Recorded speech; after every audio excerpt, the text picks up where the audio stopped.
Radhe Radhe everyone. 88,000 ब्राह्मणों को भोजन कराने से हमें जो पुण्य फल प्राप्त होता है, उतना ही पुण्य फल प्राप्त होता है योगिनी एकादशी का व्रत और पूजन करने से। हेलो फ्रेंड्स, मेरे यूट्यूब चैनल पर आप सभी का स्वागत है। आज की वीडियो में हम जानेंगे कि योगिनी एकादशी का व्रत कब किया जाएगा, व्रत का पारण हमें कब करना है और योगिनी एकादशी की पूजा हमें कैसे करनी है। योगिनी एकादशी से रिलेटेड संपूर्ण जानकारी आपको आज की वीडियो में मिलेगी। तो चलिए वीडियो शुरू करते हैं। फ्रेंड्स, सबसे पहले हम जान लेते हैं कि योगिनी एकादशी का व्रत कब किया जाएगा। तो वर्ष 2026 में योगिनी एकादशी का व्रत 2 दिन किया जा रहा है। कुछ लोग 10 जुलाई को योगिनी एकादशी का व्रत कर रहे हैं, कुछ लोग 11 जुलाई को योगिनी एकादशी का व्रत कर रहे हैं। तो आप अपने हिसाब से देख ले कि आप 10 जुलाई को व्रत रखना चाहते हैं या 11 जुलाई को। दोनों ही दिन एकादशी पड़ रही है। 10 जुलाई को जो एकादशी है वो 10वीं युक्त है, क्योंकि 8 बजे से एकादशी शुरू हो रही है। तो आप 11 जुलाई को भी एकादशी का व्रत कर सकते हैं। अब मैं आपको व्रत के पारण का शुभ समय बता देती हूँ। तो लोग 10 जुलाई को व्रत करेंगे, उसके पारण का समय है 11 जुलाई को सुबह 10:30 बजे से लेकर 2 बजे तक आप अपने व्रत का पारण कर लीजिएगा। जो लोग 11 जुलाई को व्रत करेंगे वो सुबह 12 जुलाई को अपने व्रत का पारण करेंगे। सुबह 5:32 से लेकर 10 बजे तक आप अपने व्रत का पारण कर सकते हैं। तो इस समय में आप अपने व्रत का पारण कर सकते हैं।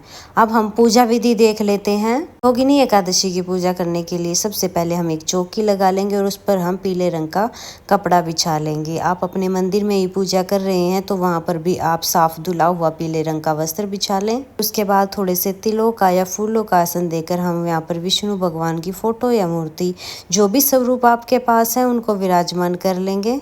साथ में ही गणेश जी भगवान को विराजमान करेंगे। अगर आप मंदिर में ही पूजा कर रहे हैं तो मंदिर में तो गणेश जी भगवान होते हैं, अलग से विराजमान करने की ज़रूरत नहीं है। उन्हीं का पूजन कर लीजिएगा। फिर उसके बाद हम देसी घी का दिया जलाएंगे। आप चाहे तो आप तिल के तेल का भी दिया जला सकते हैं या फिर हम देसी घी का दिया जला लेंगे। फ्रेंड्स, हो सके तो आप एकादशी के दिन अखंड दीपक जलाइएगा। सुबह हो सके तो सुबह नहीं आप जला सकते अखंड दीपक, तो शाम के समय आप जरूर अखंड दीपक जलाइएगा, क्योंकि एकादशी की पूजा में रात्रि जागरण किया जाता है। तो बहुत से लोग रात्रि जागरण नहीं कर पाते हैं, तो आप रात के समय अखंड दीपक जला सकते हैं और वो दीपक फिर पूरी रात जलता रहेगा। तो इस तरह से आप अखंड दीपक जला सकते हैं। सबसे पहले जल के छींटे लगाकर भाव रूप में सभी को स्नान कराते हैं। फिर हम वस्त्र स्वरूप कलावा समर्पित करेंगे। अगर आपके पास जनेऊ है तो आप जनेऊ समर्पित कर दीजिएगा, जनेऊ नहीं है तो सिर्फ कलावा भी समर्पित कर सकते हैं। साथ में ही फ्रेंड्स, एकादशी की जो पूजा होती है उसमें पीले रंग का ज़्यादा प्रयोग किया जाता है।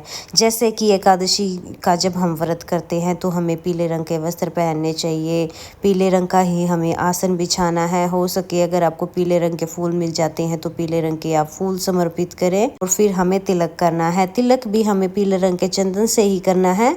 अगर आपको पीले रंग का चंदन नहीं मिलता है तो फिर आप हल्दी से भी तिलक कर सकते हैं। तिलक पर हम तिल समर्पित करेंगे। एकादशी की पूजा में चावल का उपयोग नहीं किया जाता है, ना ही एकादशी के दिन चावल का सेवन किया जाता है। जो लोग व्रत करते हैं उन्हें भी चावल का सेवन, उन्हें तो चावल का सेवन करना ही नहीं है।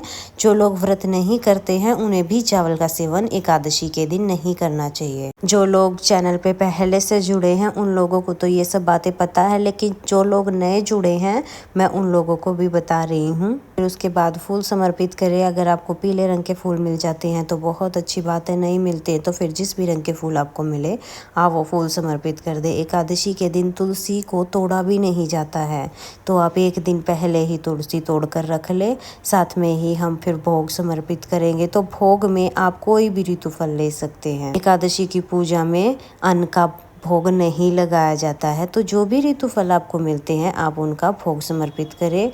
कुछ भी नहीं है तो सिर्फ दूध का और ड्राई फ्रूट का भी भोग आप समर्पित कर सकते हैं। साथ में ही 1 लोटा जल समर्पित करेंगे और फिर यथासंभव दक्षिणा समर्पित करेंगे।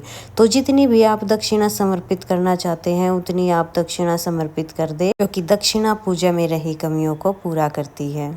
फिर इसके बाद हम कथा सुनेंगे। तो कथा हमें योगिनी एकादशी की व्रत कथा सुननी है।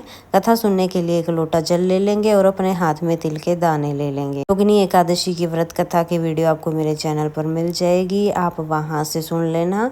कथा का वीडियो मैंने अलग कर रखा है, नहीं तो वीडियो बहुत लंबी हो जाती। तो आप कथा वहाँ से सुन ले। कथा सुनने के बाद हमने हाथ में जो तिल लिए हैं वो हम विष्णु भगवान को समर्पित करेंगे, थोड़े से जल के लोटे में डाल देंगे। तो इस तरह से हमें कथा सुननी है। सुनने के बाद हम फिर बहुत ही प्रेम पूर्वक आरती करेंगे। पहले गणेश जी भगवान की आरती करेंगे, फिर विष्णु भगवान की आरती करेंगे। विष्णु भगवान की जो भी आपको आरती आती है वो गा लीजिएगा, नहीं तो ओम जय जगदीश आप आरती कर सकते हैं। आरती करने के बाद पूजा में रही कमियों के लिए क्षमा याचना करेंगे और अपनी मनोकामना पूर्ण करने के लिए श्री हरि विष्णु से प्रार्थना करेंगे। तो ये थी बहुत ही सरल पूजा विधि योगिनी एकादशी की। इस तरह से हमें पूजा करनी। पूजा के बाद जो जल का लोटा है वो सूर्य देवता को अर्घ्य देंगे और जो भी भोग प्रसाद हमने चढ़ाया है वो परिवार में प्रसाद रूप में बांट देंगे। तो फ्रेंड्स, ये थी एकादशी की बहुत ही सरल पूजा विधि। आई होप आप लोगों को ये जानकारी अच्छी लगी होगी। पूजा करने के बाद फिर हमें शाम के समय भी चौकी पर दिया जलाना है, भोग प्रसाद चढ़ाना है, आरती करनी है। तो इस तरह से हमें एकादशी के दिन पूजा करनी है। अगले दिन द्वादशी के दिन शुभ समय में हमें अपने व्रत का पारण करना है। पारण कैसे करना है ये मैंने अलग वीडियो बना रखी है और बहुत सारी एकादशी की वीडियो है, उनमें मैंने बता रखा है किस तरह से हमें पारण करना है। तो अगर आप लोगों को ये जानकारी अच्छी लगी हो, अगर आप लोगों के लिए ये जानकारी थोड़ी बहुत भी यूज़फुल है तो वीडियो को लाइक कर देना, चैनल को सब्सक्राइब कर लेना और वीडियो को ज़्यादा से ज़्यादा शेयर करना और अच्छे कमेंट करना। अब मिलेंगे किसी और नई वीडियो में, तब तक के लिए जय हरि विष्णु, राधे राधे।